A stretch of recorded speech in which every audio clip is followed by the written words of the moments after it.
Shalom. Good evening.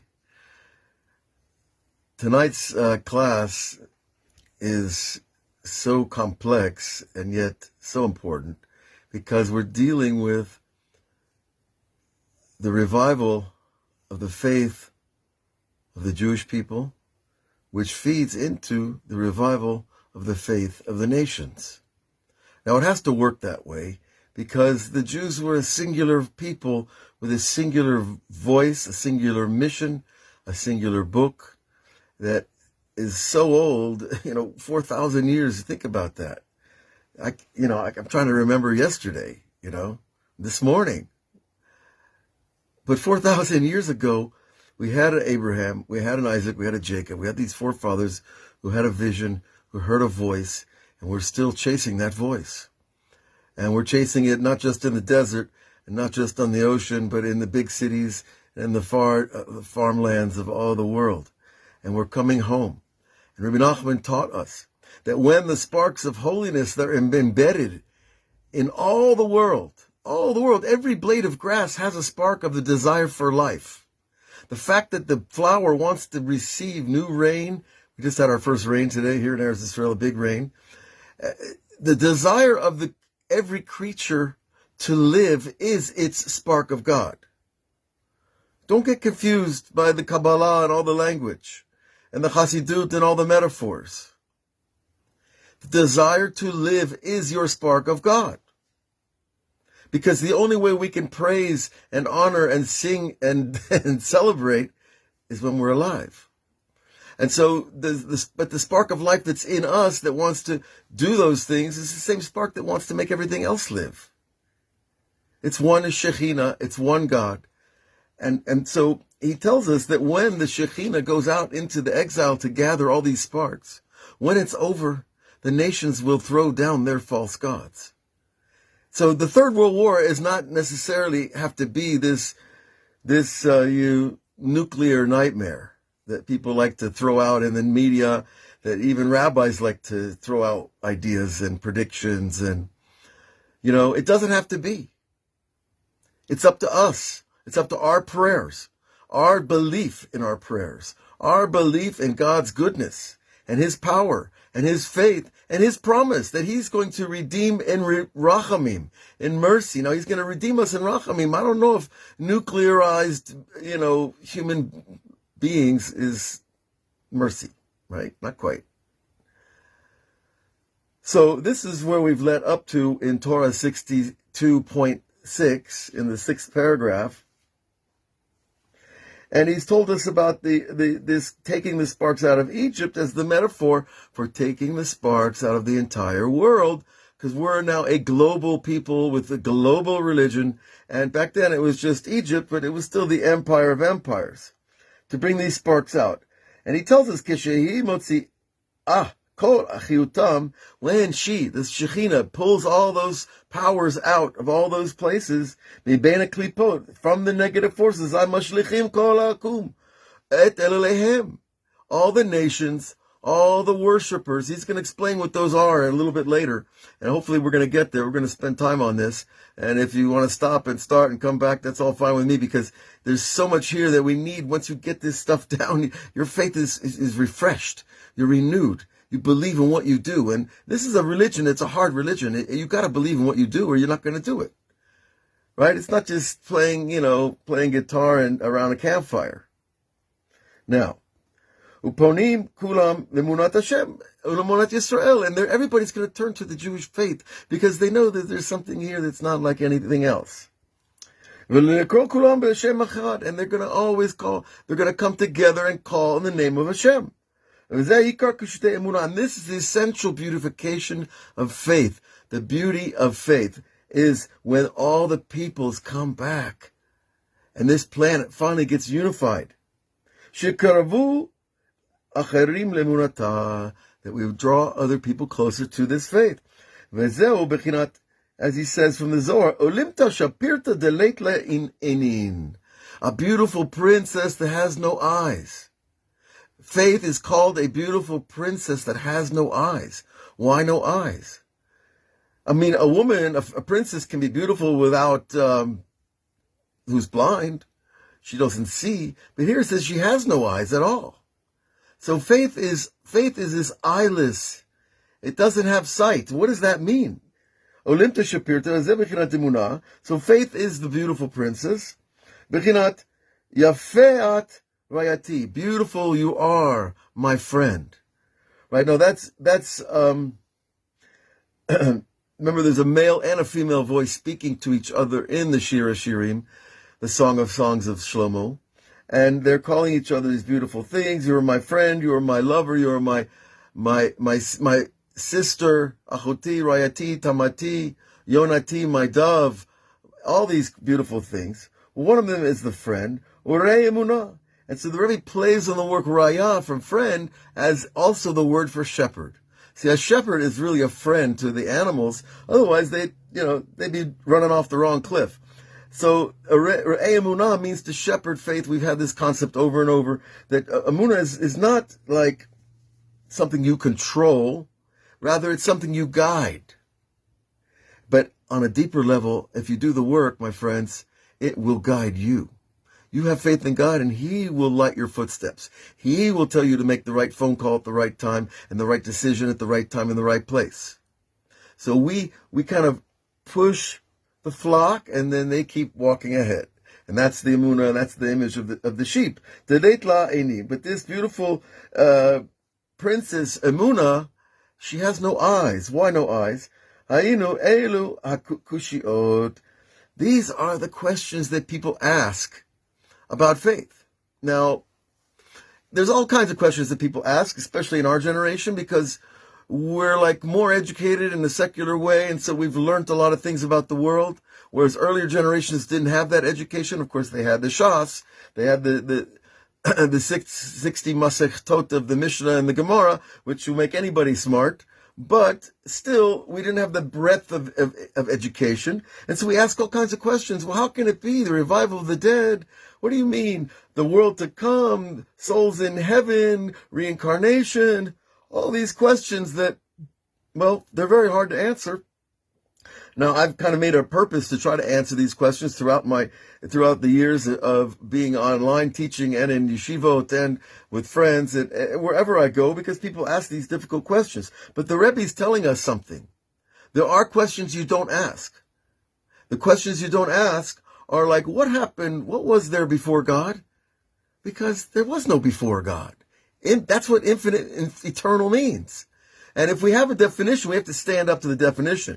If we want to say God is not infinite and eternal, then you could say, well, what was before God? When was the Big Bang? What was before the Big Bang? Was it only the Big Bang? Was it only, so we have to have a definition and stand by it. Now, you don't have to have anything if you don't want, but if you want to have a cohesive, logical, scientific approach to religion, which is what the Kabbalah gives us, then we have to understand these ideas. Now, she'ein le'ayin behem, and the Rebbe says, he plays on the word, leit la'einin, means there are no eyes for looking in the places you shouldn't look. Like, when you ask the question, why horrible things happen to good people? That's a question that's going to tie you up. Now, we have the Shoah, and everybody asks about the Shoah. Well, why did God let the Holocaust happen? And where was God in the Holocaust? A woman asked the Lubavitcher Rebbe, and the Rebbe said, where was man? See, we have a partnership of responsibility. God takes responsibility for us, and we have to take responsibility for the Torah and for our relationship to Him. And that's a two-way street. That's a real partnership. It's a real brit. It's a covenant. Two sides have to give in to make the thing stand. And so where was man in the Holocaust is the question. And where was man in the Inquisition? And where was man in the pogroms? Now you could say, well, the Jews couldn't stand up to the Tsar, and the Jews couldn't stand up to the Vatican, and the Jews couldn't stand up to Prince, Ferdinand and Isabella, etc., etc. Okay, history is history. But, these kind of questions, they don't help us advance in our learning, in our faith, in our prayer. And what I've seen over 35 years is that the more you do the small things, the big things start to get answered. You know, when you have a dream and a person who died visits you in a dream, then you start to believe there is a world to come, that souls do have a place to go, and there are certain souls that can communicate back to us. And when you have these other types of experiences, then you start to say, whoa, wait a minute, maybe there's something to all this, especially the Kabbalah. We need to strengthen ourselves in faith. The Gufa Tamirta Itgale. He Tamira. Now Tamira is lesson of being hidden. That see that this beautiful princess, her body is also not revealed. She's very modest, right? But what does that mean in terms of our metaphor? Ki im tishal et ha'amin eze ta'am b'emunah. Because the idea of the body being covered is that if someone asks you a reason about faith, then he tells you, he eino yodea lashiv lecha tam. He should not know. He should not know how to answer you a reason, because the whole idea of emunah is it's beyond reason. There has to be a place where man's mind does not reach. And just beyond where our mind doesn't reach, the greatest, the Einsteins, all the great philosophers of the ages, wherever their minds ended, that's where faith begins. And it's true for us in our little minds. Okay? And so this is also this idea of if you start looking for reasons for things, then you're trying to be logical, which is illogical when we're talking about faith. Faith, the Ramban describes in Parshat and Sefer Shemot, that it's actually in Bishalach, when Moshe Rabbeinu raises his hands, he says Moses emitted a davar mamashi mitzuti. A physical, it's a mamashut means it's like physical, but it's real and it's in real, it's present. And what we're talking about is the faith that emerged from Moses' hands. And that's why there's the idea of blessing with the hands. Because any Reiki master knows that energy, soul power comes out of your hands. Any Tai Chi master knows that soul power comes out of your hands. Any kind of healer knows these things. So why is it foreign and has to be deep in the Kabbalah for us to accept it as Jews? Because we're rational people and we've already bought into enough false messiahs and bogus programs not to want to take the high end first, the Kabbalah first. First, give me the shot. How do I make kiddush? You know, how do I be a good husband? How do I be a good father? Now, but we see here that these questions, you have to be very careful with your questions about faith, because, you know, my wife asks me, what should I do? And I say, well, I always have the same answer. Pray, you know, but you have to say it, you know, in little different ways. But the truth, it's the truth, because when you have faith, we have faith that we don't know, but we have faith that there is a knower. Okay. And when you know that there's a knower, you're not alone. And all you got to do is access the knower. Ki Emunah eno shayach elek bedavar she'enu yodea tam. He tells us that emunah is a thing that is connected to something that doesn't have a reason.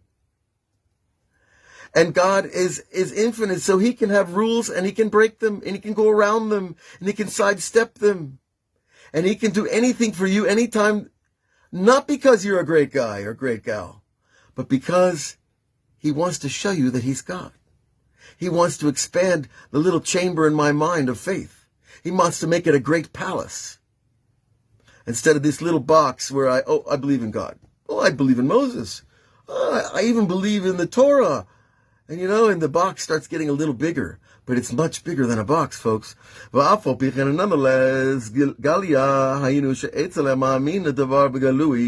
right? The Galia, the revealing of the thing, that is to say, by a person who already believes, it's revealed. You know, I saw a video about Sinai and Saudia, and I'm telling you, if you watch that video, they're all over YouTube, about Har Sinai, the place where Moses and the 3.2 million people gathered to get the Torah, is right in northwestern Saudi Arabia, right below Eilat. It's not where the Christians say it is, out in the Negev.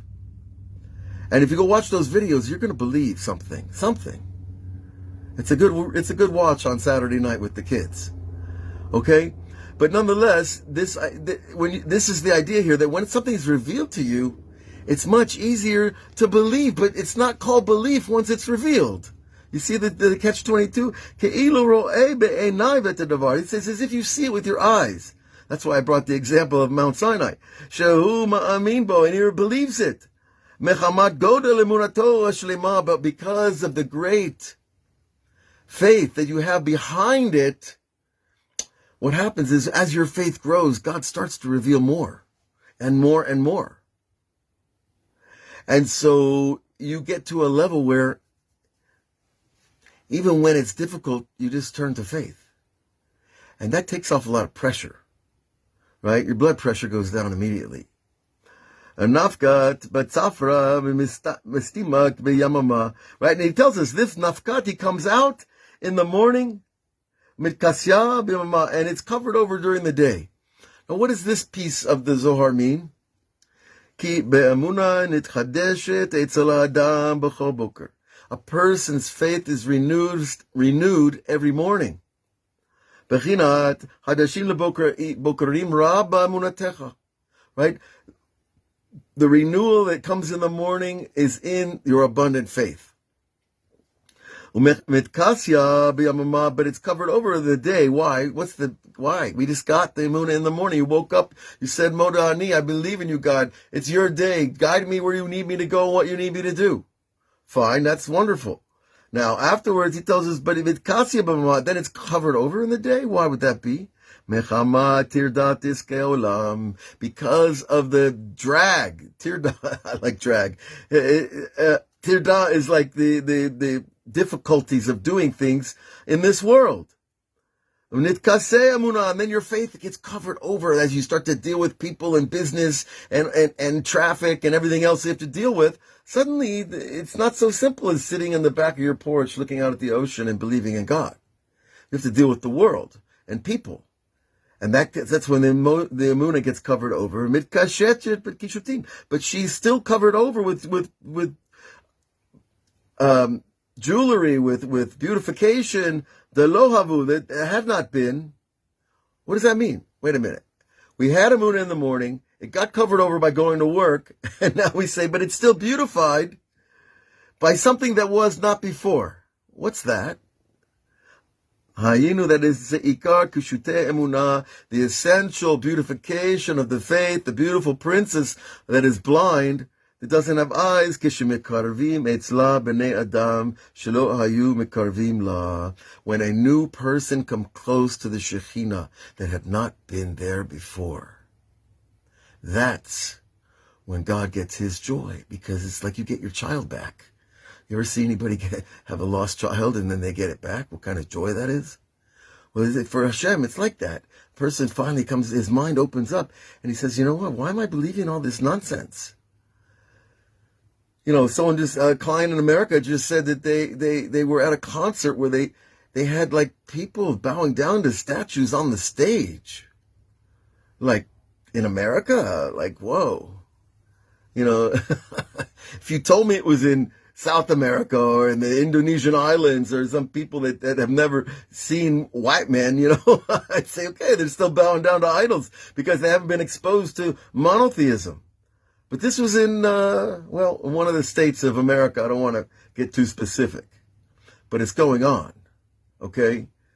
So, you know, that's scary to me, but we're not going to talk about that now. Okay.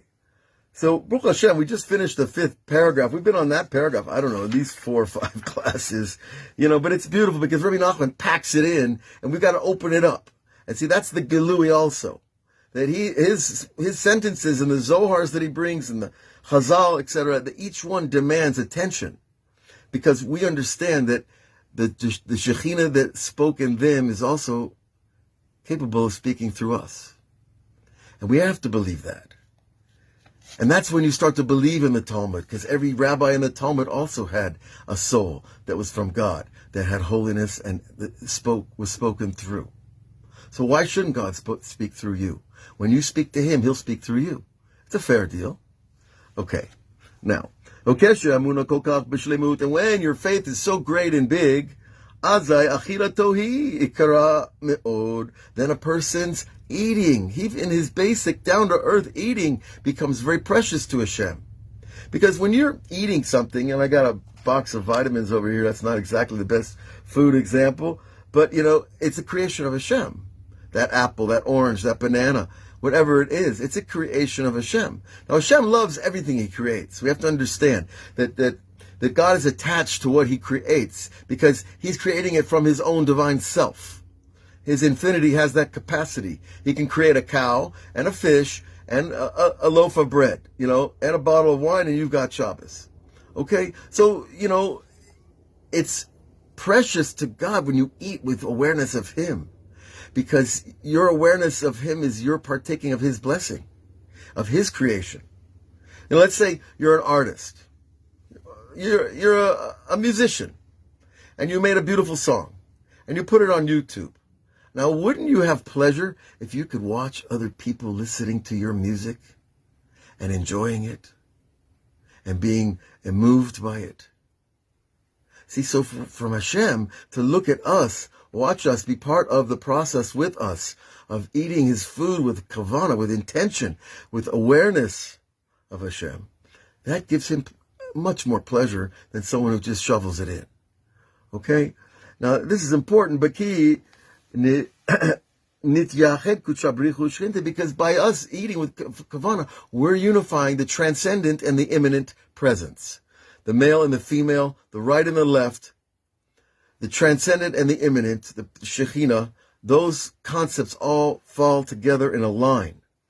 Okay, so it's not easy to eat with a high kavanah when you're surrounded by people and there's action, there's noise, there's busyness, but we can do it. We just have to practice. And how we practice is by being quiet. Once I was making a blessing and someone said, Avraham, it's not the Amidah. And I said, that guy doesn't understand. Because every blessing is the Amidah. Every blessing is a moment of unification. Now, Vayomer Boaz, and this is the idea of Boaz told Ruth, Be'eta Ochel, when they were going to eat, he said, come, eat by us. That's the gathering of the male and the female together at the time of the eating. The unification, Boaz being a metaphor for God, the Ruth being a metaphor for the Shekhinah, coming together that they did that night, well, that was the unification of Hashem and the Shekhinah. Now this is the most outrageous thing, this part right here. Listen to this. Tell your friends this. They won't believe you. That's what emunah is. Azai ha'emunah hi mamletzet el ala rechokim. Emunah itself is personified here.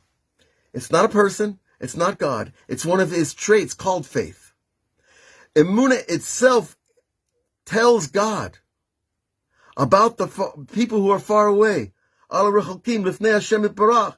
Emunah goes up to the kisei kavod, and Emunah says, bring the people closer. Look at them eating with faith. I'm charged up by their faith, and the Emunah itself has this personification of a being that can talk to God. That the Emunah itself is telling God to bring the far people closer to be under the shadow of His wings. Have you ever felt there was a bird like sitting over your shoulder? And you turn around and there's a bird? That's happened. But sometimes you turn around, there's no bird, but you feel like something's on you. Something's with you. Something's guiding you, protecting you in the craziest places. I think you know what I mean. V'zehi mamlitzata. And this is her, the Shekhinah, the Olimta Shapirta, the beautiful princess of faith. This is her advice to God. See, God is open to receiving advice from man. Not like a lot of people, right? A lot of people have a hard time receiving advice because, well, we want to be the advisors, we want to be the big guys. No. Well, we want to be grateful to Hashem to have the right answer for people when they need it. But we're not out there selling advice. We want to be there for people. Now, the Melitza of the Shekhinah is the best you can get. So, the advice that the Emunah gives is to God, bring them closer, ki ikar ta'utam. Now he's going to go through a whole list. Really, this is a separate shir, this next piece. but we're going to do it tonight because we're going back to yeshiva tomorrow. It's Erev Rosh Chodesh Cheshvan. It's a big time. It's the month of Cheshvan is a serious time because the flood came, as we know. Parshat Noach is upon us. We're going to talk about that in the next coming days. But he's going to tell us a list of the mistakes that people have in faith. And even the people who are already believers, they have mistakes. He goes like this. Because the essential mistake of the people who are far from Hashem, b'emunat Hashem, mechamat ikar yediato elokuto eno ela megilui al hasatum. Because they explain to themselves that the essential knowing of God is when something that's hidden is revealed. It seems kind of logical, think about it. I don't believe in God one day, and then something is revealed to me and I believe. What's wrong with that? I had a revelation, I heard a voice in my head, I did what the voice said, and it came out good. Isn't that enough? Listen again. The essential knowing of his godliness. It's only when it comes, something's revealed that's hidden. It's like kindergarten. The teacher hides the thing and then goes, I hide the thing right here inside my jacket. So it's just like elementary type of metaphysics. That type of faith, okay, I'll believe when it's revealed to me. I've heard people say that many times. It's a little bit arrogant, but they say, okay, when God reveals himself to me, then I'll believe. And they walk off. And the last thing they want is God to throw the burning bush down in their path. Okay? But, you see that it's still a beginning stage. Next. So the first one is that we think that essential knowing of God is when things that are hidden are revealed. Well, because they're seeing something that's revealed. But we said already before, emunah is when it's not revealed. When you can't see it. That's when you have faith. And they say, okay, because the world, why the world runs like it does, why every year we go in a cycle of 12 constellations and they're flying through space. Sagittarius after we've just been in Tishrei, so that's the scales. What's the scales? They're called the scales, right? and et cetera, et cetera. You know what I mean. These 12 constellations are just one cause and effect. And these cause and effects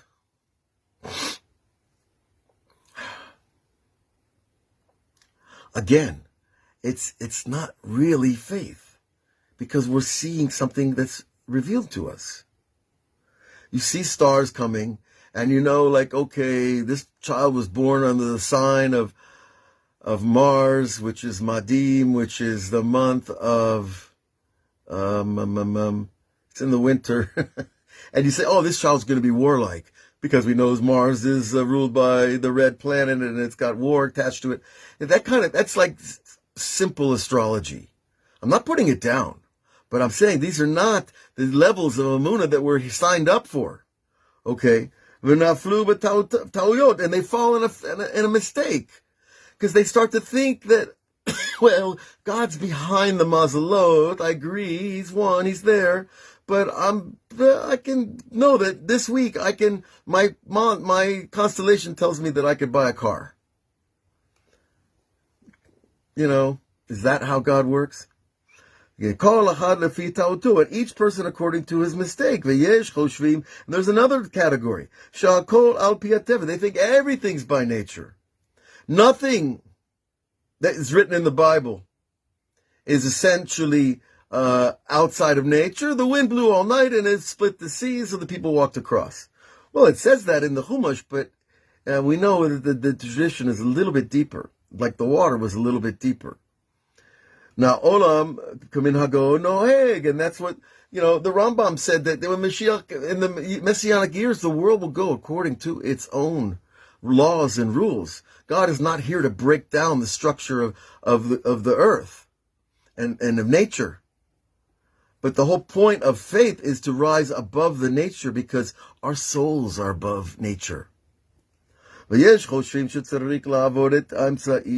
then there's another category. Those that think you should worship the middleman.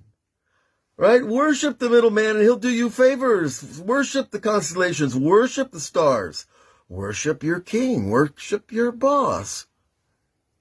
Because, oh yeah, I know my boss makes money from the company and the money comes from people but God's behind all that somewhere else. Too far away. That's a mistake. And he says, Kamo sheta'u be'egel, just like they made the mistake with the golden calf. See, they had worshipped calves in Egypt for a long time. Egyptians worshipped calves for a long time, even though, by the way, many of them were vegetarian. I don't know about all of them, but it was something that they worshipped. Just like today, the cows in India are sacred. Okay, let's leave it alone. They're going to do what they want to do. But the idea of the emsa'i, the middleman, is again this idea of pushing God a little further back. He's too big for me. I'm going to just go with the golden calf. And all that represents. Shiratzu lasot et egel emsa'i. They wanted the middleman. See, that's a subtlety in it.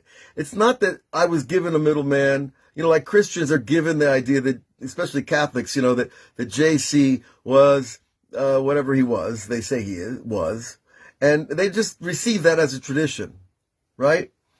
So that's receiving the middleman. It's not choosing it. But there are those that say, no, I want the middleman. I don't want to deal with God. That's a problem. Now, Beinam Levin Hashem Yitbarach, and they want that separation. Shamru Asher Yelchu Lefanenu. We want a golden calf that will go in front of us. We want a cross in front of us. We want, a sickle and whatever else you want in front of you. Now the Muslims, of course, they say they believe in the one God, but I don't know about the God they believe in because their Quran says it's 5 different areas you can lie. It's a mitzvah. And the Torah has no way that Torah says you can lie. Except for making sholem bayis. Don't forget. But that's a different kind of lie than the types of lies that are exhibited in the Quran.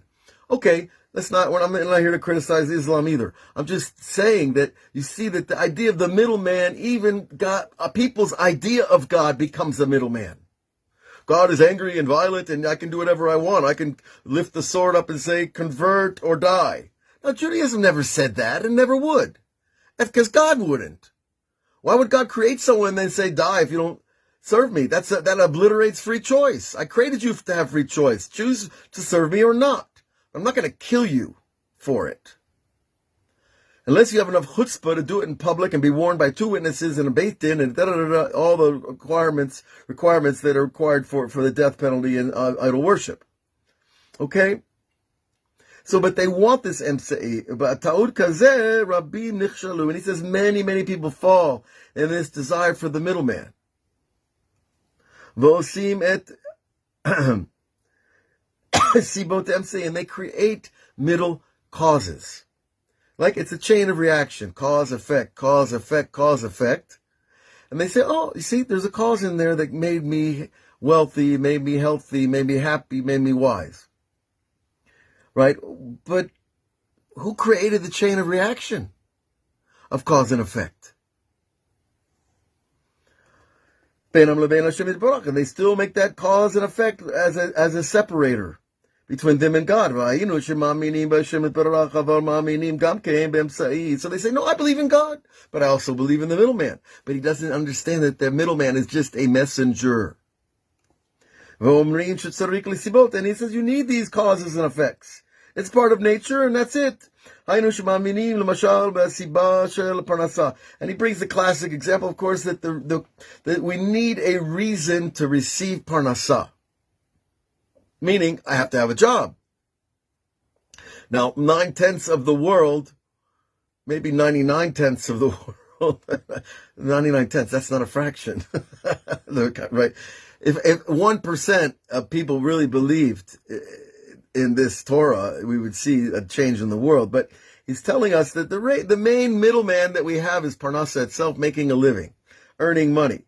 shehu masao matan, which is doing business. V'omrim hasiba shelo masao matan ikar. And they say, no, the ikar is the doing of the business, going out and getting a job and working, and even if you're trading stocks on this, on the supermarket, no, the wrong market, that you're still causing the stock market is my boss, is my God, because I'm getting my money from there, as opposed to God making you make the right choices at the right time to buy the right stock at the right time and sell it at the right time. As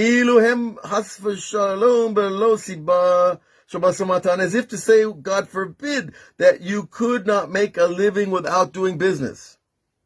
That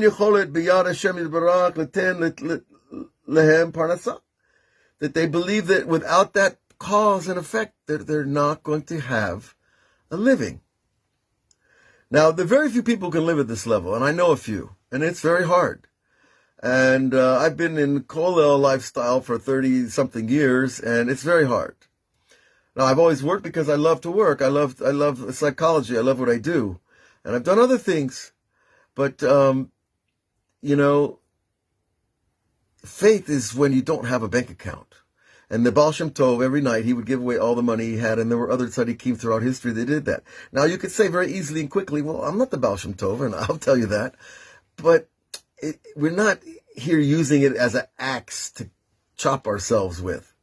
We're using it as a teaching, a guiding principle to go forward. And that's what Rabbi Nachman did with Rabbi Natan, who wrote down all his books. He said, first he said, you work every day in your store. Why don't you cut down on your work and learn more? And then a little later he said, maybe you could cut down a little more. And over the years, he slowly diminished his amount of money-making work and devoted himself to learning and reading and writing and teaching. Okay. But it's a process, and it's not meant to be overnight to shock your family and tell your wife, I'm quitting my job, I'm quitting everything, I'm going to sit and learn in the Beit Midrash like the Baal Shem Tov. That's not a good advice. You haven't earned, most people haven't earned that level of faith to really live it, right? Because you can have the idea of that faith in your head, and it's a beautiful idea to start with, but it takes a lot of purification to get that faith all the way down in your feet, to keep you sitting in the Beit Midrash all day, right? And so, when people do those radical decisions, usually it's not very pretty. Now, and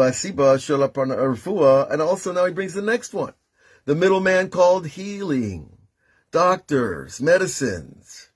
Shehu samim, that's the drugs. Osim mehem ikar, they make the drug the ikar healer.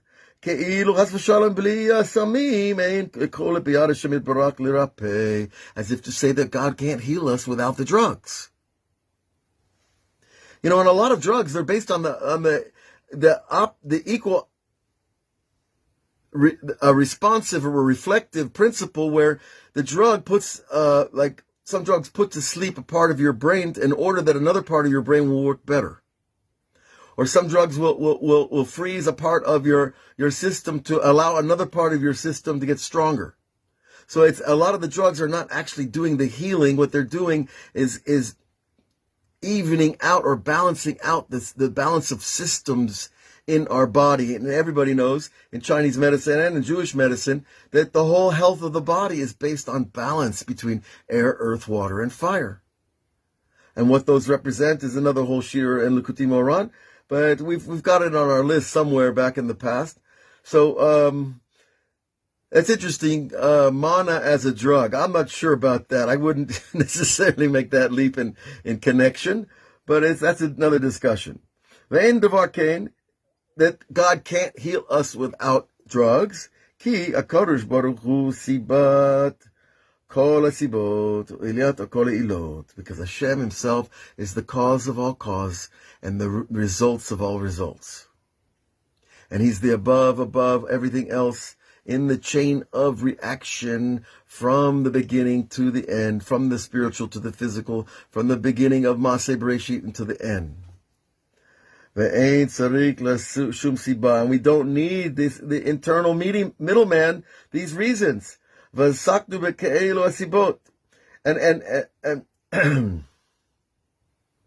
a person who does business all the time with these reasons, Tzarich la'amin b'Hashem Barak lavad. Needs to believe only in Hashem. You can have the reason, but you have to believe in Hashem. That Hashem is giving me by parnasa through my job. And I would much like to graduate from that level of faith to a higher level where I don't have to go to work every day. But right now, this is what I have, and I'm going to pray for the higher level. But I'm not going to push God out of the equation. You see the difference? Just not to make the middleman the essential thing. Now this is amazing. That when a tzaddik in his prayer has the power to change the system of the constellations. In other words, the constellations might say that today's a bad day for you, don't go to work. I've had that before, and it's true. Because there's terrorist attacks all the time around here. But nonetheless, this case here, the tzaddik prays. Let's say it's a bad day for you, and the tzaddik says, no. Today is the best day for you. And he's going to argue with this astrology columnist in the newspaper. Do they still have newspapers? I don't know. I never see them anymore. Hardly. Just advertising. That's all that's left. Anyways. So what's happening is he's changing the mazal, because your prayer is higher than the level of the spiritual power that goes to the stars. Because our soul is at a root. Our root soul is much higher in the tree of life than the angels that rule the constellations. Because when we talk about mazalot constellations, Cassiopeia and there's a few of them out there, right? I'm trying to think. The one that Noach, this week's parsha, God took us a star out of Kima. Kima is the Hebrew name, I believe, for Cassiopeia, and he threw that star down. And some say that was the asteroid that struck the earth before the flood. There's a woman, a PhD in Rehovot University, has written about this in Hebrew, and she has a whole theory about it. Amazing stuff. Amazing stuff, because it ties in the science and the Torah as one, because truth is truth, my friends. Wherever you go, truth is truth. Whether it's in the Bible or it's in science, you're going to find truth. Now, the problem with science is it's not complete truth, because it's changing, because it's still evolving as we, as human beings, dig deeper into the reality. Nonetheless, okay, so this tefillah can break the chain of cause and effect. And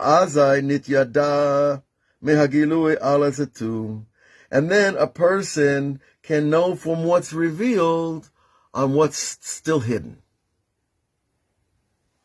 And that's when you have these, like, Jane, you're writing about prayers or dreams or things that you see that happen ahead of time. That's because you're already reached that level of faith. Now that level of faith is it's careful. You got to be careful with it, because not everybody can hear it. Here we can hear it. That's our job. But the point is, though, that to get to that level where you get the information before reality is because Hashem is being kind to you and shows you grace, and He loves us, and He wants to make it a little easier. Okay. Because He knows how hard it is to be here. It's not like God is separate, but called tzaratam tzaro, right? All the suffering of the Jews, God is with them in the suffering. He knows what people are feeling.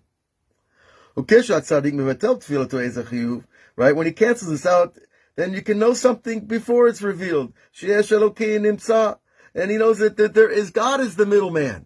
He's the cause. He's all the way down the line. Shehu shomea tefilat tzaddik. He hears the prayer of the tzaddik.Amishader marachot umishaneh teva. He changes. He stops. He pauses the system of the way things going. And the classic example the Rebbe gives in the other places is when a barren woman goes to a tzaddik and he prays for her and she has a baby, which is, of course, is the classic of Sarah Imenu and Rachel Imenu and Rivka Imenu. So, there's a reason why Judaism is based on these events. Because by breaking the system of cause and effect, God intervening into reality so that we can get faith, so we can have belief in the cause and not all these middlemen.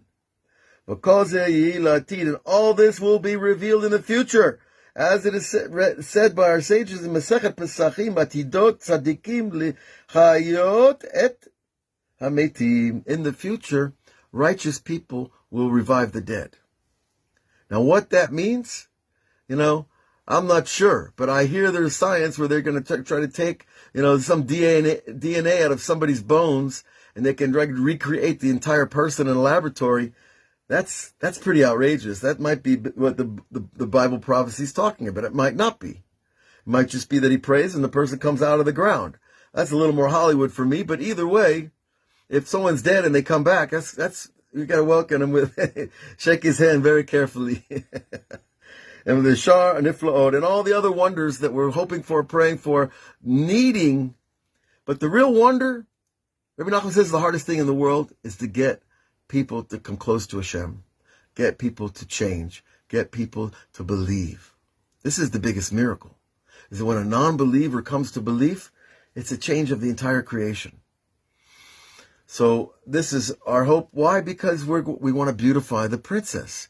We want to give the Olimta Shapirta, the beautiful princess. We want to give her the kishutim, all the beautiful. You never see those Taimani brides where they put all those jewels and feathers and weavings and things on her when she goes to the chuppah. We're doing that to Hashem and to the Shekhinah through our faith and through bringing people closer. So this is, I think it's a worthy mission of all the things a person can do with their life. And please join us here again. We are working forward. Let's see, this Torah still has a bit more real estate to cover. It should be, within the next day or two. And we'll see you again, and we'll see you on YouTube channel, on Facebook is here, I guess, right? And check us out on Patreon. We got some new writings coming out, new poems. And, Hashem loves what we do when it's for Him. So we should all be merit to do what we do for Him. And they don't have to worry about the ego. That's long ago. God bless you all. Have a great day, great evening. Good night.